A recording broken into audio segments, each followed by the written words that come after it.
भारत ने Asia cup 2025 का खिताब अपने नाम किया। दुबई में भारत पाकिस्तान के खिलाफ खेला, जहां पाकिस्तान को भारत ने बुरी तरह से मात दी और एशिया कप 2025 का खिताब अपने नाम कर लिया। लेकिन ऐसे में भारत की जीत के बाद पाकिस्तान को बुरी तरह से मिर्ची लगी। यहां मैदान पर ही पाकिस्तान के कप्तान सलमान अली आगा का गुस्सा देखने के लिए मिला। वहीं दूसरी तरफ ट्रॉफी को लेकर भी विवाद छिड़ता नजर आया। इस जीत के बाद एशिया कप 2025 के नाम कई कंट्रोवर्सीज हो गई। लेकिन ऐसे में एक तरफ जहां भारतीय क्रिकेट टीम के कप्तान सूर्य कुमार यादव ने कहा कि वो अपनी एशिया कप की क्रिकेट फीस को पहलगाम हमले में शहीद हुए लोगों को दान करने वाले हैं, वहीं दूसरी तरफ पाकिस्तान के कप्तान ने भी कुछ ऐसा ही किया।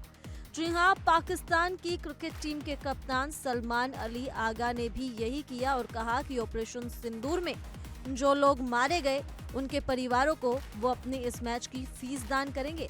ऐसे में ये विवाद काफी गर्मा गया और पाकिस्तान को मिर्ची लगी जब उसे आईना दिखाने की कोशिश की गई। ऐसे में क्या कुछ कहा इन पाकिस्तानियों ने, चलिए जानते हैं इस खास रिपोर्ट के जरिए। नमस्कार, स्वागत है आपका। आप देख रहे हैं इंडिया बोल रहा है। मैं हूं आपके साथ विवेक शांडिल्य। अगर आतंकियों पर प्रहार होता है तो पाकिस्तान की क्रिकेट टीम को गुस्सा आता है। आतंकवाद के खिलाफ ऑपरेशन होता है तो पाकिस्तान क्रिकेटरों को तकलीफ होती है। टेररिस्ट से आखिर पाकिस्तानी हुक्मरान और वहां के खिलाड़ियों को कितनी हमदर्दी है, यह सवाल पूरा देश पूछ रहा है, पूरा भारत पूछ रहा है। इन दो तस्वीरों से समझिए मासरा क्या है। दाईं तरफ पाक क्रिकेट टीम के कप्तान सलमान अली आगा हैं और सलमान अली आगा ने चौंकाने वाला ऐलान किया। उन्होंने कहा पूरा मैच फीस वो उन परिवारों को दान कर देंगे जो ऑपरेशन सिंदूर में मारे गए।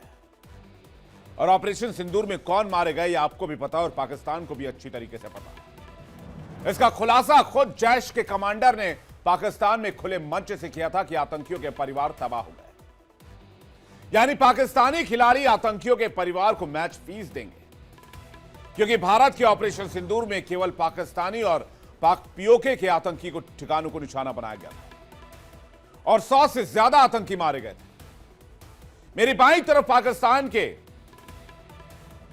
पीएम शहबाज शरीफ है।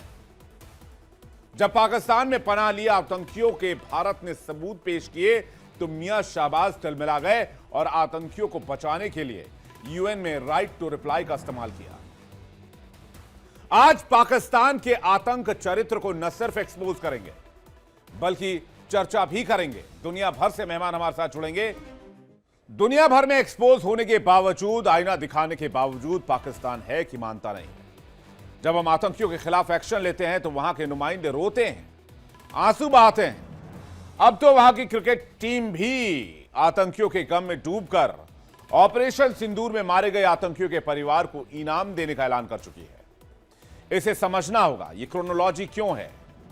वहां के खिलाड़ी अपनी फीस की रकम से लश्कर, अलकायदा, हिजबुल मुजाहिदीन में के मारे गए आतंकियों तक ये, उनके परिवारों तक ये मदद पहुंचाएंगे। लेकिन क्या ये महज इत्तेफाक है? नहीं, दुनिया भर में बैन आतंकियों के पनाह देने के सबूत हैं हमारे पास। 3 तस्वीरों पर नजर डालिए। पहली तस्वीर ऑपरेशन सिंदूर की है। पाकिस्तान में जब आतंकियों के जनाजे की नमाज अदा की गई तो मुनीर के सैनिक वहां मौजूद थे और नमाज जनाजा में शामिल हुए। दूसरी तस्वीर लश्कर के आतंकी सैफुल्ला कसूरी की है, जो ऑपरेशन सिंदूर पर कबूल कर रहा है कि आतंकी मारे गए बड़ी संख्या में। तीसरी तस्वीर यूएन की है, जब भारत ने आतंकिस्तान का नाम लिया बगैर पाकिस्तान का नाम लिए तो शाहबाज की टीम बौखला गई और पाकिस्तान राइट टू रिप्लाई करके आतंकियों के बचाव में उतर आया, जिससे यह साबित होता है कि पाकिस्तान न सिर्फ आतंकियों का पनाहगाह है बल्कि आतंकिस्तान उसके यहां एक प्रोडक्ट है। आपको याद होगा ओसामा बिन लादेन कहां मारा गया था? पाकिस्तान में, बीच पाकिस्तान में, आर्मी हेडक्वार्टर से महज 500 मीटर की दूरी पर। आतंकी हाफिज सईद कहां है? पाकिस्तान में। लश्कर का आतंकी जकीउर रहमान लखवी कहां है? पाकिस्तान में जो खुलेआम आतंकियों को ट्रेनिंग देता है। जैश के सरगना मसूद अजहर के परिवार को पाक टीम ने मदद करने का ऐलान कर ही दिया है। लंबे समय से मुंबई हमले का मास्टरमाइंड दाऊद इब्राहिम भी पाकिस्तान में ही है, उसे भी पाकिस्तान में जाकर पनाह मिली। चलिए जानते हैं कब कब आतंकी मदद से भारत पर हमले किए पाकिस्तान ने, जिसका करारा जवाब पाकिस्तान को दिया गया। 1999 करगिल युद्ध, आतंकियों के साथ पाकिस्तान आर्मी की मिलीभगत, लेकिन भारत ने करारा जवाब दिया। 2001 में पार्लियामेंट अटैक, जैश के आतंकियों ने यह हमला किया और साफ सबूत हमने पाकिस्तान को दिए। मुंबई हमला, कराची पोर्ट से आए आतंकियों ने मुंबई में एक साथ कई जगहों पर हमला किया, जिसका हाफिज सईद और लश्कर ए तैयबा से लिंक निकलकर सामने आया। उरी हमला 2016 पाकिस्तान की नापाक करतूत बेनकाब हुई। पुलवामा हमला 2019 जैशे मोहम्मद ने इसकी जिम्मेदारी ली। पहलगाम हमला 2025 पाकिस्तानी आतंकियों से कनेक्शन मिला। आईडी कार्ड से लेकर दुनिया भर की चीजें जो साबित करती थी कि आतंकी पाकिस्तान से आए थे। सवाल यह है कि आतंकवाद पर दुनिया भर में बेनकाब हो चुके पाकिस्तान को आखिर शर्म क्यों नहीं आती? पाकिस्तान अपनी आतंक नीति सुधारने पर बात क्यों नहीं करता है? और अब वहां की क्रिकेट टीम को भी पाकिस्तान ने अपनी इस आतंकी मुहिम में घसीट लिया है। इसलिए पाकिस्तान से सवाल पूछना जरूरी है। अगर ग्लोबल साउथ में पीस और ट्रैंक्विलिटी चाहिए तो पाकिस्तान को अपनी नीति बदलनी होगी, आतंक का रास्ता छोड़ना होगा। लेकिन पाकिस्तान तो दायरा बढ़ाता जा रहा है। अब तो पाकिस्तान की क्रिकेट टीम भी आतंकियों को फंड और स्पॉन्सर करने जा रही है। आज इस पर बातचीत करने के लिए हमारे साथ मेहमानों का एक बड़ा पैनल जुड़ रहा है। हमारे साथ इस वक्त जुड़ रहे हैं मेजर जनरल ए.के. सिवाच, रक्षा विशेषज्ञ हमारे साथ जुड़े हुए हैं। हमारे साथ कर्नल संजीव मलिक जुड़ रहे हैं, रक्षा विशेषज्ञ। हमारे साथ दीपक वोरा जुड़ रहे हैं, पूर्व राजनयिक हैं। हमारे साथ इरशाद अहमद जुड़ रहे हैं, नेता पीएमएलएन है। और अखुन जाला चट्टान हमारे साथ जुड़ रहे हैं, नेता पीपीपी। आप सभी मेहमानों का बहुत स्वागत है। और मैं आज डिबेट की शुरुआत करूं सबसे पहले इरशाद अहमद जी, आपकी सरकार है वहां पर, आपका शासन है वहां पर, आपने पाकिस्तान की क्रिकेट टीम को भी नहीं छोड़ा। पाकिस्तान की क्रिकेट टीम को भी आपने आतंकियों को फंडिंग करवा दिया। खेल का राजनीतिकरण की बात कर रहे थे आपने तो खेल का आतंकीकरण कर दिया। इरशाद भाई, बहुत शुक्रिया जी। बोलने की इजाजत है? अब हम बोल रहे हैं। बिल्कुल, बोलिए, आपका जवाब क्या है? आपको पहले तो आपको क्रिकेट का जो बात कर रहे हैं, आपको मुबारक हो गया, आप जीत गए। दूसरी बात हम कर रहे हैं आपकी बेवकूफी पे, जो कि आपने मोहसिन नकवी साहब से ट्रॉफी वसूलने की, वो ट्रॉफी उन्होंने म्यूजियम में रखवा दी दुबई में। अब जाकर के वहां उसकी रूनुमाई होगी और वहां जाकर के मत्था टेकिएगा जाकर के ट्रॉफी के सामने। तीसरी बात आपने की कि मेरे क्रिकेटर्स ने दहशतगर्दों को अपना दान कर दिया सब कुछ। तो देखिए, आपने मस्जिदों पे हमला किया, आपने नमाजियों को शहीद किया। पाकिस्तान में मुझे एक बताइए कौन सा दहशतगर्द आपने मारा? आप बड़े जालिम लोग हैं, आपको शर्म ही है जो नहीं आती है आप लोगों को। आप सिर्फ जहर उगलने पे लगे हुए पाकिस्तान के खिलाफ, पाकिस्तान के इदारों के खिलाफ, पाकिस्तान के अजीम आर्मी के खिलाफ, मोहसिन नकवी साहब के खिलाफ। देखें आपको क्या हासिल वसूल हो रहा है इस वक्त देखें, जोकरों की तरह आपकी टीम दुबई ग्राउंड में जोकरों की तरह खुदा की कसम नाचती रही, बगैर कप के तस्वीरें बनाते रहे, जालसाजी तस्वीरें बना के कप की वसूल हो गया। और पूरी दुनिया ने देखा कि आपने न दहशतगर्दी का सबूत दिया कि वाकई आप दहशतगर्द हैं, वाकई आप किसी भी मुल्क में तबाही मचा सकते हैं, वाकई आपकी टीम, आपके खिलाड़ी नहीं है। हालांकि मैं हमेशा ये कहता हूं कि खिलाड़ी सफीर होता है किसी भी मुल्क का, वो अपना अलम उठा करके, अपने इदारों का, अपने मुल्क का, अपनी तहजीम का अलम उठा करके वो सिफारतकार के तौर पे जाता है किसी भी दुनिया में खेलने के लिए। लेकिन आपने क्या सबूत दिया, आपकी टीम ने क्या सबूत दिया? मुझे ये बताइए। खेल के जीते थे, आपको जीत मुबारक, हम हारे, हमने कबूल किया अपनी हार को। लेकिन इस तरह दहशतगर्दाना सोच के साथ जिस तरह आपने कब नहीं किया, पूरी दुनिया ने देखिए देखा। आपकी बात आ गई, चौथों लेकिन की मैं तरह आपको नाची कहता हूं, आप। देखिए नकल के लिए भी अकल की जरूरत होती है। सूर्य कुमार यादव ने जरूरत नहीं है। सूर्य कुमार यादव ने पहलगाम पीड़ितों को और इंडियन आर्मी को अपनी मैच फीस देने की बात कही। आप लोगों ने तो सीधा जैशे मोहम्मद के आतंकियों को मैच फीस देने की बात कह दी आपके खिलाड़ियों ने। कौन मारा गया ऑपरेशन सिंदूर के दरमियान? 100 से ज्यादा सैफुल्ला कसूरी का बयान है आपके सामने, जिसने मंच पर खुलेआम ये बात स्वीकार की कि मसूद अजहर के परिवार के लोग मारे गए।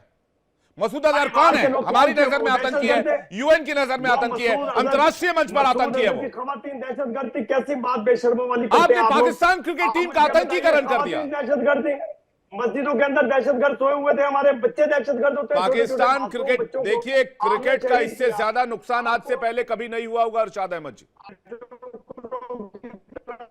आपकी आवाज थोड़ी ठीक से नहीं आ रही, बीच में रुक रुक कर आ रही है। मैं दोबारा चेक करा रहा हूं आपका ऑडियो। मैं सीधे जा रहा हूं दीपक वोरा सर के पास। वोरा सर, मैंने जैसा कि कहा कि नकल के लिए भी अकल की जरूरत होती है, ये खुद ही एक्सपोज होते हैं। एच जयशंकर साहब ने यूएनजीए में टेररिस्तान की बात की, आतंकिस्तान की बात की, नाम नहीं लिया। इन्होंने राइट टू रिप्लाई यूज कर लिया। अरे भाई, आपका नाम थोड़ी लिया गया था, आपने तो राइट टू रिप्लाई यूज करके उस पर मोहर लगा दिया कि आतंकिस्तान की फैक्ट्री आपके यहां चलती है। वोरा सर, बहुत बहुत धन्यवाद sir, thank you very much. बहुत अच्छा लगता है जब आपके साथ आपके प्रोग्राम पर होता हूं। Welcome sir. Amazing to listen to you, you put it across so beautifully. आपका मुकाबला कोई नहीं कर सकता, but thank you very much sir. अभी मैं सुन रहा था ये पाकिस्तान के जो है, ये अभी देखना थोड़ी देर में ये कश्मीर की बात करेगा, नॉर्थ ईस्ट की बात करेगा, हमारे सिख भाइयों की बात करेगा। इसके पास और कुछ नहीं, इसकी फ्लॉपी वहीं पे फंसी रहती है। इसका भेजा खाली है। I don't expect much from. अभी आपने जो आतंक की बात की, ये सही है। आप इनसे 3 सवाल मेरी तरफ से पूछ लीजिएगा। क्या जो यूएन प्रिस्क्राइब्ड आतंकियों की लिस्ट है, जो यूनाइटेड नेशंस की जो कमिटी है 13 जो भी उसका नंबर है, जो proscribe terrorist, internationally designated terrorist है, क्या सबसे ज्यादा कौन सी नेशनैलिटी है? पूछ लीजिएगा। मैं बता देता हूं सर, 88% पाकिस्तान के नागरिक हैं। ये संयुक्त राष्ट्र संघ की लिस्ट है, इनको जो कहना कहेंगे। दूसरी चीज sir, global terror tracker index के अंतर्गत 2025 लगभग 100 देश आतंक से पीड़ित हैं।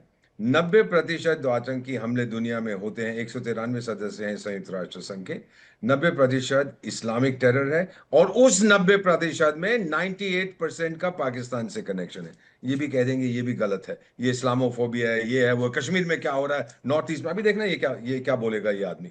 और तीसरी चीज मैं इनसे ये पूछना चाहता हूं, जब ये बहुत बड़ी बड़ी बातें करते हैं, दहशतगर्द होती है, ये होता है, वो होता है, दहशतगर्दी होती है, क्या ये सही है या सही नहीं है कि आपके लोगों को जहां भी दुनिया में जाना चाहते हैं, जहां पे उनको वीजा के लिए इंटरव्यू होती है, एक आपसे पहला ये सवाल पूछा जाता है कि क्या आतंक के साथ आपका कोई संबंध है कि नहीं?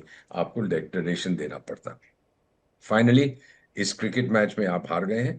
एक मेरा आपसे सुझाव है विनम्रता से, सर आप उसको प्रमोट करें। एक ट्राइपार्टाइट टूर्नामेंट होना चाहिए 3 देशों का, पाकिस्तान, बांग्लादेश और तुर्की, और उसका नाम होना चाहिए वर्ल्ड जिहादी tournament.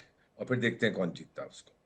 That may be the only time that they will win anything. नहीं तो जो बिहेवियर इनका था, इन्हीं के लोग कहते हैं क्रिकेट तो जेंटलमैन्स गेम है। अगर जेंटलमैन्स गेम है तो जो हॉकी और फुटबॉल में बचपन में खेलता था, क्या वो होलीगन्स गेम है? किस प्रकार का प्रदर्शन किया आप लोगों ने। मैं कई टूर्नामेंट्स में गया हूं सर। हमारा राष्ट्रीय दिवस होता है 26 जनवरी को। अधिकार मेरा था जब मैं राजदूत था टू होइस्ट द फ्लैग, लेकिन कोई दूसरा व्यक्ति आता है, मंत्री होता है, कोई और सीनियर ऑफिसर होता है, मैं कहता सर आप करिएगा, इट्स योर ऑनर, हमें बड़ी खुशी होगी आप करें।